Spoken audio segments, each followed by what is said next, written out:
وروسته یې ورځ وه، څو ځله یې اخوا دېخوا وکتل، تر څو د خدای پامانۍ لپاره د لاسته راکولو موقع ومومي.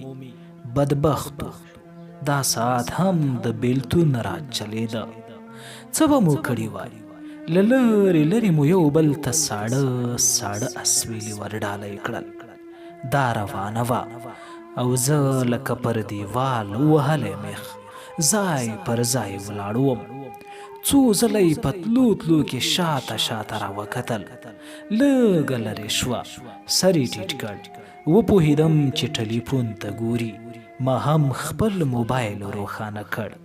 لنډه شیبه پسې راته لیکلي وو: پریزاده د کاروان اخري ګرد یم، دا د یم او درنګ ساتلی یم نایابه.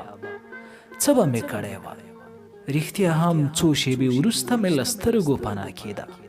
ورته ومې لیکل: په کنډو اوړې پناه کېږي، په کنډو اوړې پناه کېږي، پناه دې مشه د لنډۍ ځلې خالونه. بیا مو سره میسج ونه کړ. اطاق ته راغلم، بېلېدل یې سخت و، خو زغم یې ناکام و. څو ځله یې مسنجر ته ورغلم، هیڅ نه پوهېدم چې څه ورته ولیکم. اخر مې ورته ولیکل: له هجرانه بله سخته بلا نشته، خدای دې نه کاندې زخمي په دا نشتر څوک.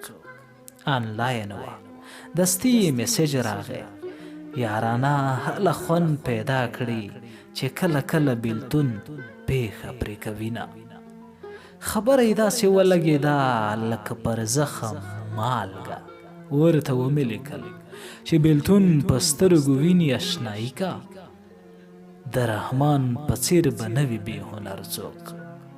غلې شوه، شیبه پسې ولیکل: شرنګه بیلتون دې څه وړه خبره نه ده، پوهېږي هره شیبه قیامت تجربه کوم. زړه مې غواړي چې ترمنځ مو د سترګو د رپ هومره فاصله هم پیدا نه شي، خو د پلکه له چارو څه وکړم کوکار. بیا یې لیکلي وو: ښایي تا ته به نه منونکي وي، خو ومنه چې ما ته په لمر، سپوږمۍ، ستورو او آن ټولو کایناتو کې ستا انځور دی. نشم دې هېروله. هېرول دې څه وړه خبره نه ده، ننګولې مې دې واړه زیارتونه، له خردو مې المارۍ د کوټې ډکه، په هر تاخ کې مې دې ایښي تعویذونه، ادې ټوله شپه نفلونه ما ته دعا کړي، خو پوهېږي نتیجه یې صرف هېڅ ده. بیا یې د ژړا څو مسلسل سټیکرونه راولېږل. وروسته غلی شوه، د ډاډګیرنې الفاظ نه وو.